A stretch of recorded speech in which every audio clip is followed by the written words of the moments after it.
I know a lot of you have been chomping at the bit to see this car again, and I totally understand it. There have actually been plenty of videos about this car over the years, they just didn't include the body of it, and we miss it.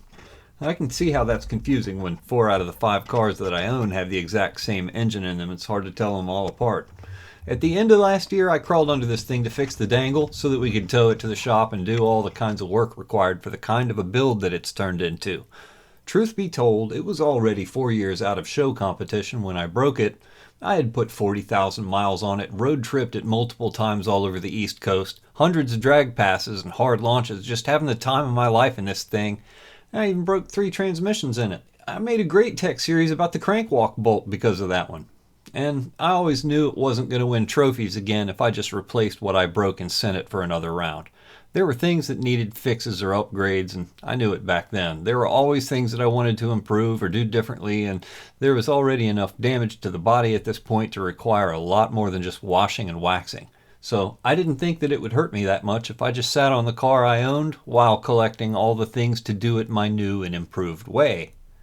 That worked and it didn't. People have heard me complain already about being harassed for having your own private property on your private property before. I'm not going to get into all that. Short story is I've fought and we all won.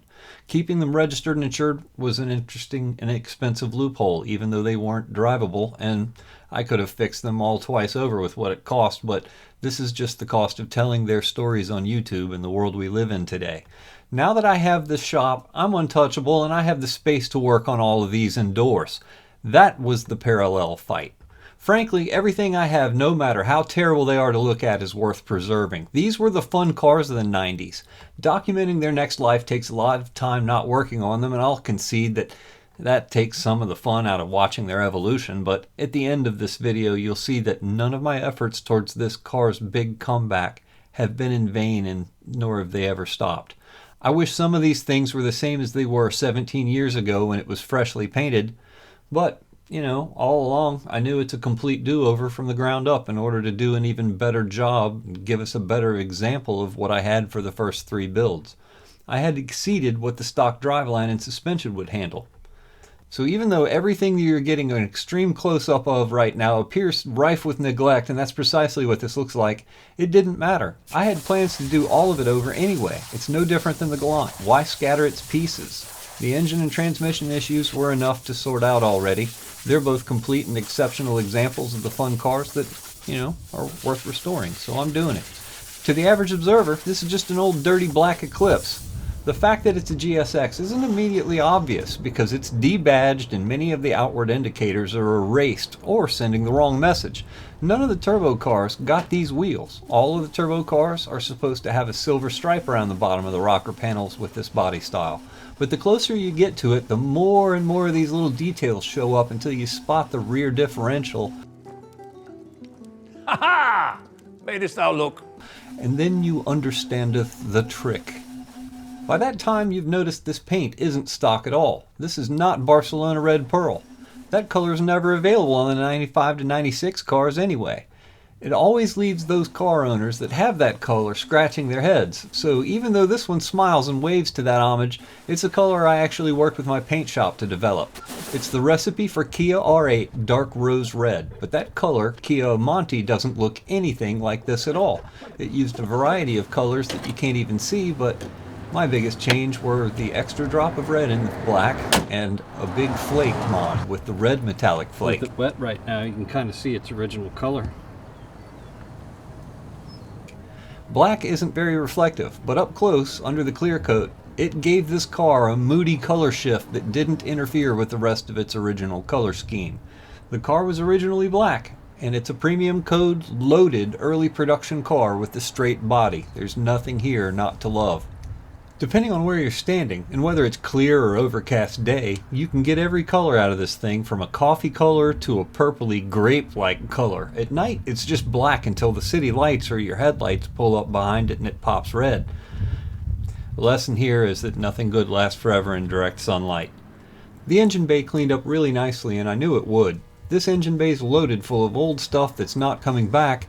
Several of these major systems are going to change, and depending on how far I choose to take my body work, I may just go ahead and remove everything. I mean, I might as well. Everyone else is doing it. Might as well join the party. But seriously, many of my mods were from the early 2000s, and a lot has evolved in that time. Many of these systems are going to be updated, modified, or replaced. It's extremely well maintained, as you can tell by the bushings on the lower compression arm. Most everything in the front end is new, and you saw that video of me rebuilding these freshly powder-coated brakes if you've been here since before I blew this thing up. It's a great demonetized video. But yeah, brand new wheel well liners with all new fasteners, and that's the kind of stuff that happens after you paint it, when the parts to do that were all still available and in parts counters nationwide. You could have things that were nice and keep them that way. It only looks like something's leaking here, but the power steering puked while we turned the wheels to steer this thing in here, and now I get to do all the filthy, disgusting things to this car all over again that I just got finished doing to the Galant. You can tell by the green hue glowing all over the underside of everything. That's the biological layer that really didn't show up that well at all on the video with the green car. Green on green equals nope. This is a whole decade of tree sex and mud daubing. Every tree wanted to pollinate my car. It's not just the mud daubers who are attracted to it, or the squirrels that hid their nuts all in it. The trees know exactly what this car is, and this stuff is everywhere. I'm this car's fourth owner, and I bought it broken when it was almost 6 years old. It had 106,000 miles on it already, but had been in auctions and dealership lots for over 2 years before I rolled up. That's a lot of miles for 3 different owners in such a short period of time, but nobody would buy it broken from the dealers until I snapped it up for half of its book value. It went through its share of abuse beforehand based on all the screw holes that were in the original dash and the center console that I wound up replacing. It became obvious to me later based on the fasteners that it was modified and then returned back to stock before the dealers got their hands on it. One owner even took the alarm with them and screwed up my keyless entry and power door locks forever when they did that. But I forgive them all. They did a pretty good job of putting all the original stuff back correctly and from keeping the chassis off of stationary objects. It had never been wrecked. Really? It was all here except for the cargo net, so I have to own everything that's wrong with it today. There's plenty of examples of what not to do under here. There's jack rash, which I'll show you, and it's in multiple places and all the wrong places.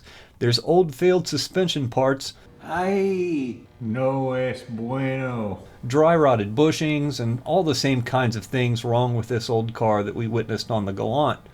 They're only 3 years apart after all. But most of this stuff under here I never changed, modified, or did anything with at all because it all performed spectacularly. It didn't need to be reinvented. Because it's all worn out, dry rotted with age, outdated, out of style, or obsolete today, I get to do everything with all of it. This stuff made it 28 years and like 150,000 miles, so I'm proud of it. This is an extremely well-built car no matter what the rumors say. To get that factory suspension out, the exhaust and drive shaft have to go. You bet we're going to have to drop the subframe on this one too. You have to in order to get the gas tank out. The old fuel system has to go. You don't need to see me fight these exhaust hangers, and I didn't need the table this time. This is just the back half of the Apexi N1. The front half's currently under the Hyundai with a 3-inch cutout on it. Next, it's the drive shaft. Even though all this feels familiar, and it should, it's actually much simpler than it was on the Galant because this rear subframe doesn't have 5 hydraulic steering lines on it. But yeah, up to this point, totally same thing. All the joints and carrier bearings on this thing are good, so I'm being careful with the dangles so I can keep it that way. Well, that's using your head. Heat shield's gotta go. No rust holes yet. And now to face the rear ABS that I could never figure out with only a jack. And now I see why. You see that way back in there? That thing? And you see that one way back in there with all those fuel lines in the way? No wonder I couldn't see them. The driver's side connector isn't so bad once you can find it, but your hands don't have the joints on them to bend in opposite directions twice so that they can reach the passenger side connector. Well, mine don't anyway. I shouldn't say nobody. It might hurt the feelings of someone uniquely equipped for this. I just used hook nose pliers and got it. Good luck plugging that thing back in though. Get my dangle protectors out of here first. And now it's time to start the evictions and do some demolition. Usually these things don't put up too much of a fight. You just find them in some really weird places. But on some of these things, there were multi-story constructions with earthquake-rated foundations. All of these exact same years of both the GSX and the Galant sitting in the same place keeping each other company. For so long, they just covered in all the same stuff. Only difference was the Galant spider collection from its brief stint in the Southside woods, and the biggest mud dauber nest naturally goes to the GSX. Hands down. Grand prize, buddy. Oh no, it's the Tyvek suit again. You know what that means. Yeah. It means 3.5 hours of cleaning, scrubbing, and power washing, and flood control gets condensed into less than 50 seconds. So, you watched us do this with a Gallant, you know what we did. You may notice that often in here, the camera pans are extremely overexposed. It may appear to you that we're floating around under these cars in DSM heaven together, and that I'm your glowing white host. I overexpose two stops so that you can see what I'm working on with some semblance of detail in the shadows, despite my heavenly surroundings. It's great for humans, but it can be tricky for cameras, so that's why that happens. I apologize if it bothers you. Truth be told, it looks a whole lot better wet than it does dry under here. It's like that on both sides of the car, really. The Gallant really is in better shape than my baby. Sad, but we'll fix that. Starting with a vacuum bleeder, it's only smart if I drain all the brake fluid out of it first. Take the reservoir cap off it if you do this. It has an airtight diaphragm on the cap that's going to stop you from fully draining the lines if it's screwed on tight.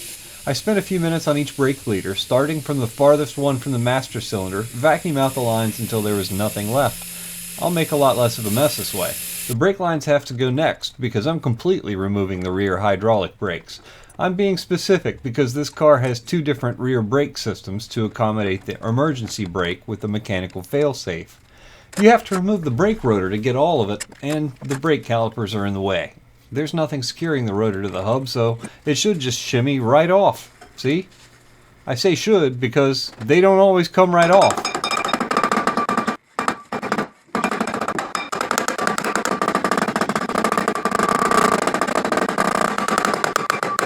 There we go.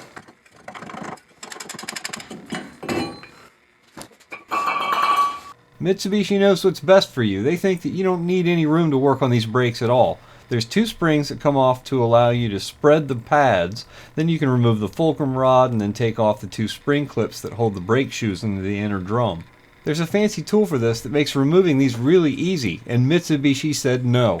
You don't need it. There's a spring on the bottom where the tensioner lives, and once you get all the other springs loose, that just falls out with the tensioner. You can back the tensioner all the way off first to make your efforts here a little bit more efficient, but it makes a little difference if you do it like this. You'll need to reset it if you're replacing the brake shoes. But all you really need to take all this apart is a pair of hook-nosed pliers. Grab the outside spring by the straight part and pull it straight off the post. Next, grab the blue spring and pull it off the post. Blue spring goes in the back. Next goes the guide washer, and you just keep spreading the pads out and pull the spring-loaded fulcrum rod out. You see there? Mitsubishi knows best. Once you got that stuff out, grab the locking washer for the spring clips, squish it and turn it with your finger on the pin on the back side of the assembly, and twist it free. Do the same thing on the other side, and the brake shoes come right off. All you have to do to free the last brake pad is compress the spring on the emergency brake cable and slide it through the groove in the brake actuator lever. Don't lose all the tensioner parts and springs that fell out of it if you're not replacing the hardware kit. Take pictures of this stuff before you begin if you question your ability to put it back together. The other side is every bit as easy, but I ran out of camera batteries. It's just a thing that happens when you film everything. My goal wasn't to do a whole brake job, it's just to free the dang emergency brake cables. They're just held in with a clip, and that's nice because it's a tight fit in here. Hard to do this with one hand.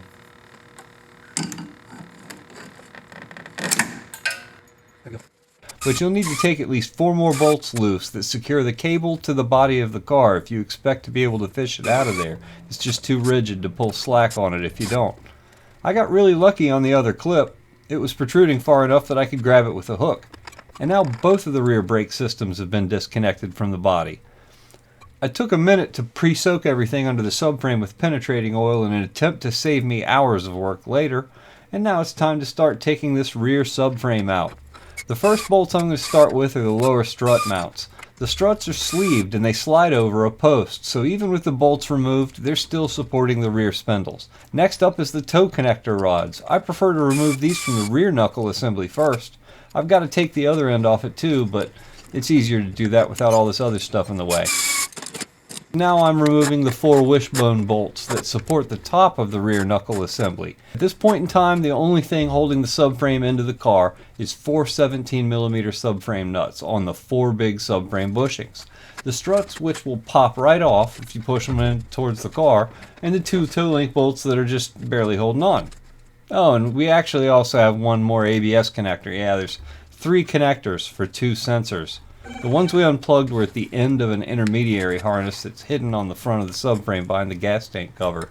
I didn't test its tensile strength, I caught it without hurting it. Still not bothering with the transmission jack for any of this. It's just easier to do this with jack stands than a floor jack under the lift. Raising the car up off a heavy part is just as valid of a method as the alternatives. We just wanted it to be free, and, you know, there it is. Alright, never mind for a second that there's gallant bushings here. I want to get into this box. I believe this is from just carparts.com. One of them has arrived. Well, there's supposed to be another one of these. This takes care of the GSX's rust problem there in the rear on one side anyway. Got 2 of them for $100. One has arrived. And don't be jealous about those bushings. It's the first mod I ever bought for my GSX. It's the very first one I ever bought. And there is the part number. Some old school stuff right here. Not sure this kit is available any longer. But if you're wondering if I have bushings for the GSX, I have every bushing for the GSX. So don't be jealous that the Gallant's getting it and you haven't seen these yet. I've had these since I got the car. I'm going to drop the front subframe just like we did with the Gallant. Even though there's no engine in here right now, I'm vacuuming out the power steering system because I never even bothered to unhook the pump.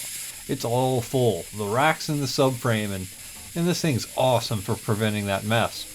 Remember, this is just a well-used bone stock suspension, and it went lots and lots of low 12s. And honestly, I forgot how many miles, but there's stuff that I know that I'm going to have to replace.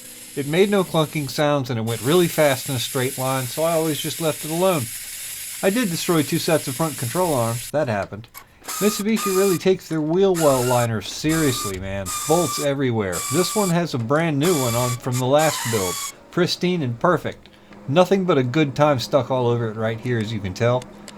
That's what happens when you can spin all 4.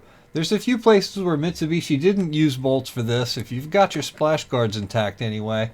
These clips either love you or they hate you, and they're camera shy, so if you're all up in their face, they don't cooperate at all, and they wind up having to be pried out. The rest of the liner's just tucked behind the body and it slides right out.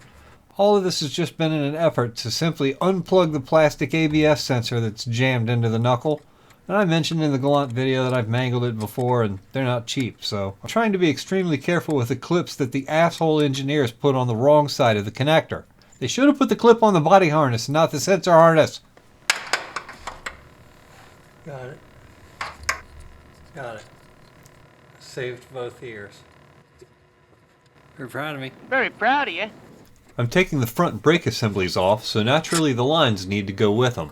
And there's still a bit more bracketry on the knuckles for the brake line management and the ABS harness to have to deal with. But let's go ahead and get ahead of ourselves instead and just go do all the same stuff to the other side first. And of course, the second I move the camera back, every single one of these plastic screws back right out very easily without stripping or slipping. And then I just pulled them out by hand the way it's supposed to work. Structural plastic.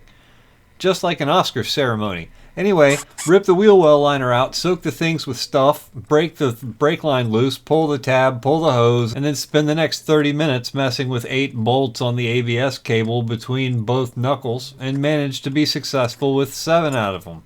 You know, that's pretty good. No.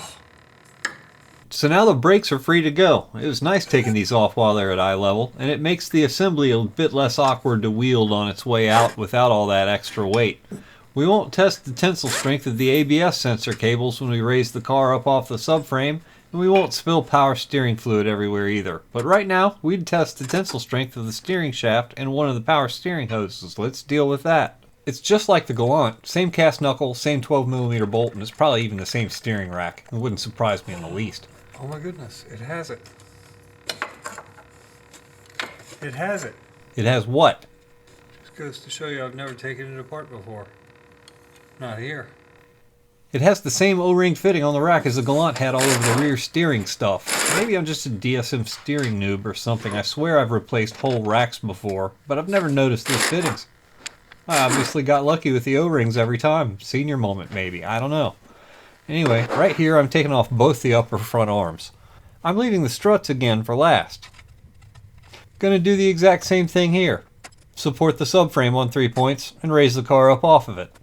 Right now there's 6 whole subframe bolts and 6 upper strut bolts holding the whole assembly in. I was just aware of 4 of the subframe bolts really, but mistook 2 of them for compression arm bolts. Oops. The struts didn't end up being last, so this was more dangerous than I gave it credit for being. Still, no Jaffros were harmed in the removal of this GSX's front subframe.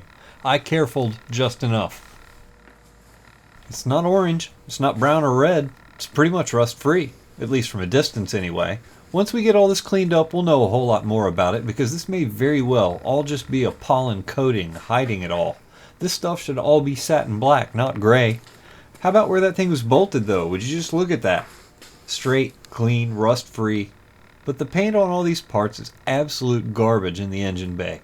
I know this to be fact because I did it. I painted absolutely everything in the engine bay satin black to contrast the blingy engine build, but it worked. It helped to hide 90% of the clutter of a DSM engine bay without deleting everything in it.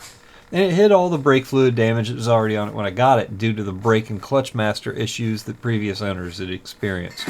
But here we are 18 years later since I painted this, and while it doesn't look so hot today, I'm extremely glad that I did it because it added a sacrificial layer that protected everything here. There's 0 strut tower rust on this car, and the upper arms that I just removed were the original ones that came with the car. This car was a Pennsylvania registered car for the first 2 owners, if you can believe that, and we all know it didn't spend a whole lot of time up there, but I did my best to take the Pennsylvania winter out of it back when I bought it. And it's lived its entire life in the same city as my Galant has for nearly an identical period of time.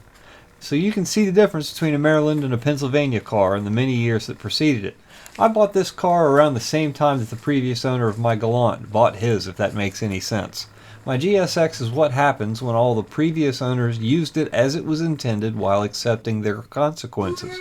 I know that I drove it on bald drag radials with at least 9 plugs in them in the snow for a week-long blizzard, and it did better than every single truck I'd ever owned.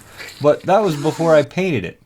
Sticky tires on the street ruined the original paint job long before I painted it and started showing it. After it was painted, it wasn't driven in the rain, and for 4 years that followed, it was garage kept and never got wet unless I was washing and drying it. And though there's a whole lot of good to come from my previous fixes and cover-ups, they're actually now part of this car's decay that all has to go to make room for what's to come next. The rear subframe still looked great with its factory original paint job on it, but the front subframe was the one that I had to previously paint.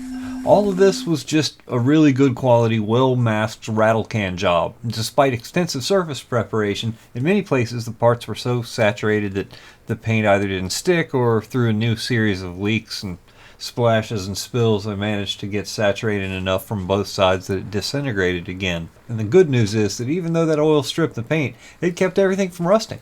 She's pretty much all here, and that's cool because now we get to throw away most of it. The struts are a no-brainer right off the bat. These are still the factory original struts and springs that it was born with. You've already seen the new engine mounts previously in other videos in the Scars playlist, so you already know that this new rear upper wishbone arm thing and the other one finally showed up too. So that's a plan for those. The front upper arms have replaceable ball joints and yellow nickel plated hardware on them from the factory. I bought a set of these to deploy the same kind of fix here, but if I'm not satisfied with the quality of both units, I might blast and rebuild the original ones instead. We'll see what happens. I just keep pulling these things out of boxes over and over and over again. I know, it's because there's 4 different kinds of them, so there's 4 different part numbers, and that means there's an opportunity for them to ship from 4 different states. Don't worry, the other one wasn't too far behind it. I didn't just get them for the rear, I got all 4 because I can. And that was reason enough for me. 2 of them have new ball joints, even though there's nothing wrong with the ones that are on the front right now. I just showed you how nice those were. Back to the rear though. The most important things on this in order of significance are knuckles, rear differential, hubs, axles, and bearings. The reason being that the knuckles are non-existium outside of the used parts market now, and only 5% of overall production were all-wheel drive if my research is correct. That might be all-wheel drive and manual transmission, but 5% out of 864,000. Parts cars. Yeah, how many are left? But what all this means is that I have to be really, really careful with the parts that I can no longer get. So you'll see me doing things like working bolts back and forth with penetrating oil to lap them slowly out of their holes. And this gives me a chance to rinse away that loose stuff with the penetrating oil and clean the threads as I work and create a gritty, slippery slurry that isn't great for the hole, but it's a whole lot better than snapping a rusty bolt off inside of it. Old car problems. If you can get the other side of the bolt with a wire brush, it really helps, but that's if. Sometimes you do everything you can and they're just going to snap off anyway. Get over it. I got to split some rear joints loose, and if you don't feel like beating the daylights out of it with a hammer until it quits, you pick up one of these ball joint separators that you've seen me use 100 times really fast before. You just slide it around the joint and snug it into place. Grab your socket, honk it down with the socket and your mightiest hand, you don't even need the wrench, and then go ahead and give it a single whack. No, really.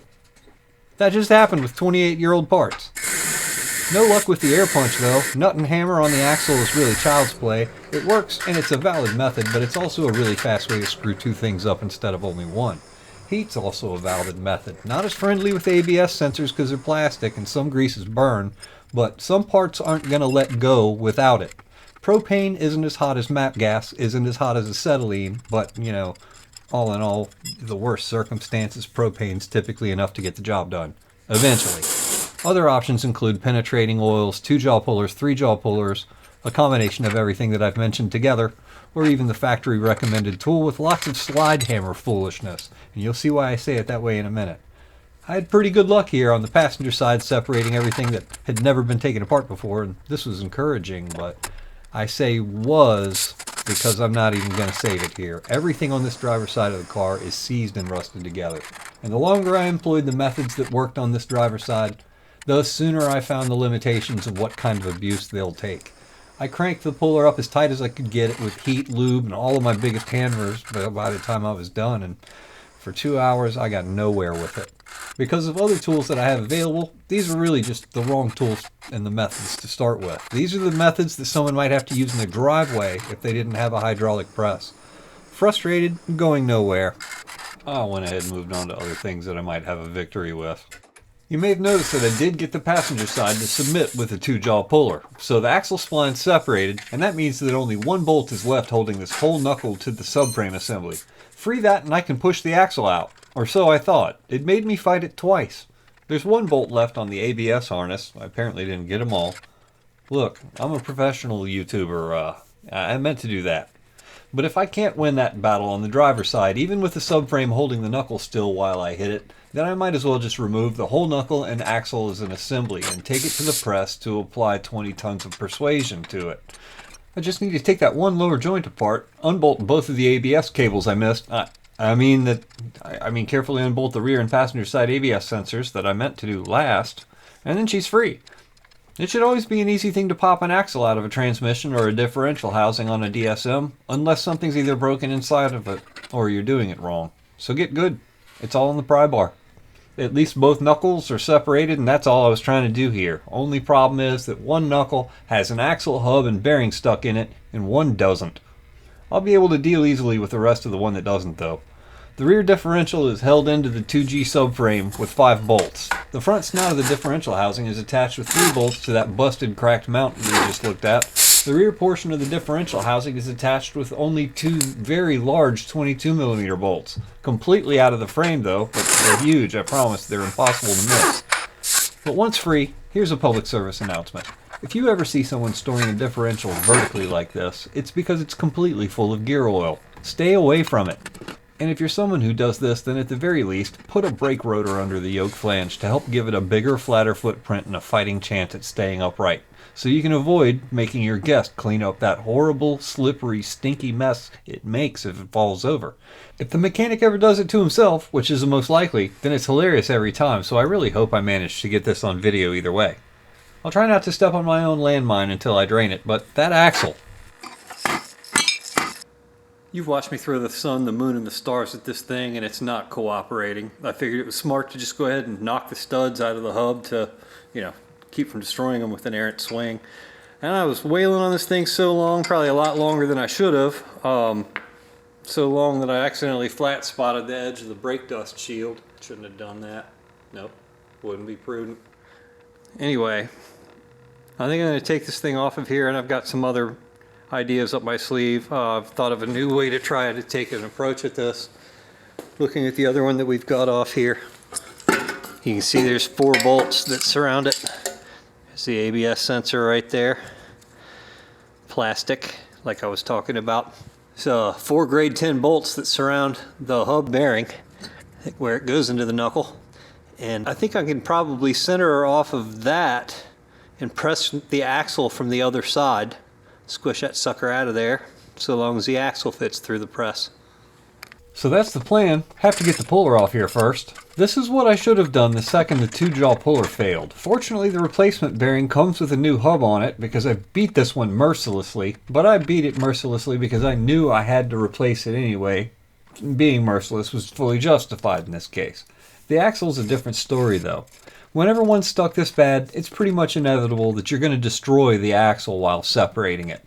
The press is the best shot at not destroying it like you will with all the driveway methods, but if I have to use all 20 tons of it, there's no way you're ever going to get a nut back on it again. It's a write-off. As for this example, somehow I made enough tonnage to tiddlywink the socket. I thought the axle broke free for a minute, so I went back in trying to use the puller again, and however, found out that it lied, and it actually didn't move at all. That's where the tiddlywink theory came into play. None of the sockets were broken, so back to the press again, using all the heat I had available, all the force this press could make. And after all that time and energy doing all of this, this is what I get. More tiddlywinks. Just really, really heavy ones. I don't think it's going anywhere, folks. I don't think it's interested in cooperating. And that axle shaft is done forever. So now back to the super overexposed floor shot for me to explain what's coming next. Well, that didn't exactly work. Tensions are good. Guess I gotta get some help with that one because I can't replace it. The parts don't exist. It's unfortunate. I've got a whole lot of parts to press apart. I completely collapsed the end of that axle, and looks like we're gonna have to put some acetylene to it. So hopefully I can still get some of these parts. We will find out. But before we get into too much of that, let's just go ahead and take a damage assessment here. Try to see what we got going on. You know, these bushings, they're hard as a rock. They're probably fine. They're old. That's great. Don't see anything cracked on that one. But sometimes on things like this is one of the mounts for the differential. You know, it looks great when it's sitting here at rest, but in reality, it's flopping all over the place. So, no good. But if you look down here, all these joints, this rear arm has a boot that's pretty good and split up, and you see it's leaking there when you press down on her. Yeah. Anywho, dry rotted, cracked. Good amount of play in that end link right there. You think that boot's torn? Maybe. How about that? That one feels all right. Completing the inventory, you see the new upper arms there. These ABS sensors are good. One of them was replaced not very long ago. Looks like I have cracked boots on all the tie rod ends, the ball joints. The arms and the joints are good, but just from age they've cracked and split. Same with the end links. Those are done. You can see they're split. There's like a groove going through the flex point. There'd be 1, 2, 3, 4, 5 bushings.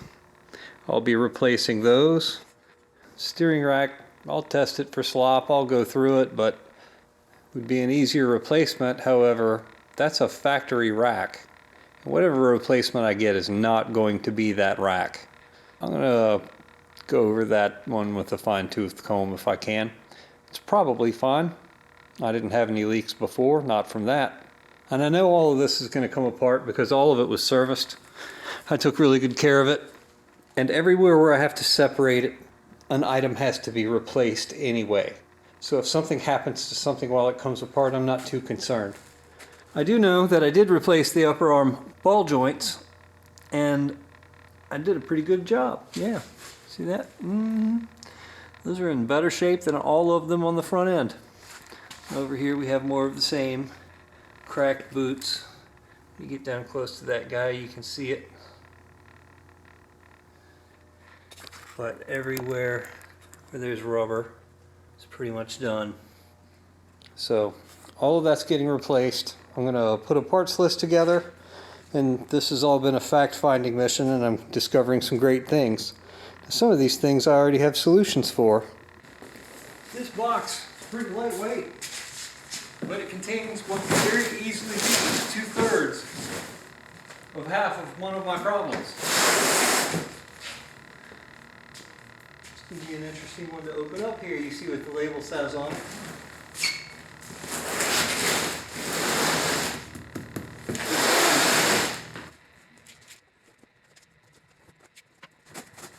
I'll get you a little closer in so you can see it. Oh yeah.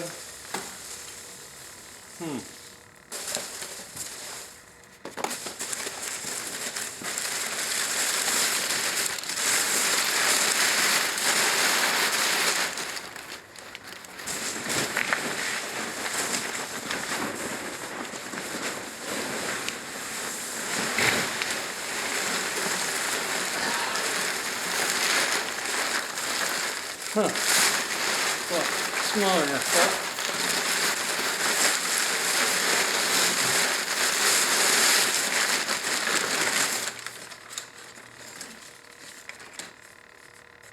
Front lower control arms. Yay! Yeah, there's 2 of them. Wow, these are awesome. Paul, we really need to talk about your packaging. I'm just kidding, this was in it all along, but this tubular rear subframe fixes all of my restoration problems with the factory unit. It adds a few complications, but I think it's a worthwhile trade for the weight savings. Anywho, that's how I'm taking care of 2/3 of half of one of my problems. Thank you, Paul. Muchas gracias, señor. Muy bueno. Of course, all these parts are too exquisite, too perfect, and too beautiful to just go ahead and bolt them to my car just like it's currently sitting. I think everyone here can see the contrast between these shiny new parts and my dirty old car. I've got to rebuild the knuckles, the front subframe, and the undercarriage prior to being able to roll it out of here. But I want you all to know why there won't be a video about me rebuilding the rear subframe of this car. Why I won't be installing rear bushings in this car. Teflon-lined spherical joints with dust boots is pretty dang fancy no matter how you slice it. If you thought poly bushings were hard, this is the next level of hardness. Not just for the bushings either. The subframe design cradles both the front and rear ends of the diff housing on all 4 corners to box in the torsional forces that are applied to the case under load. And it strengthens the rear end so that it can better handle high horsepower builds. Don't get too excited about hearing that. I plan to break no track records or competitively race this car, but at least get excited enough because it's not going to be any kind of pipsqueak or slouch either. It's going to have the brute to back up the bling. This subframe comes with lower arms that have provisions for a sway bar.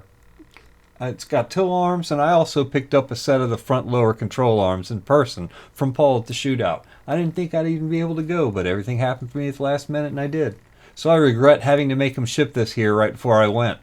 Volk Metalcraft optioned this exactly the way I needed it built, and the quality of it's spectacular. So it's only fitting that I should be complimenting this tubular subframe with a set of coilovers, and all of you knew this was coming. I'm not going to be putting coilovers on my Hyundai and not putting them on my GSX. Not after what we've learned here already from it. But add the adjustability of damping, ride height, and spring rate to all the adjustable arms on this subframe, and I'll have the ability to solve every single suspension geometry or launch issue I'll ever encounter. This build's not so much about gradual upgrades as it is about doing it the way I wanted to do it the first time, once and for all. That takes care of that problem. And that problem.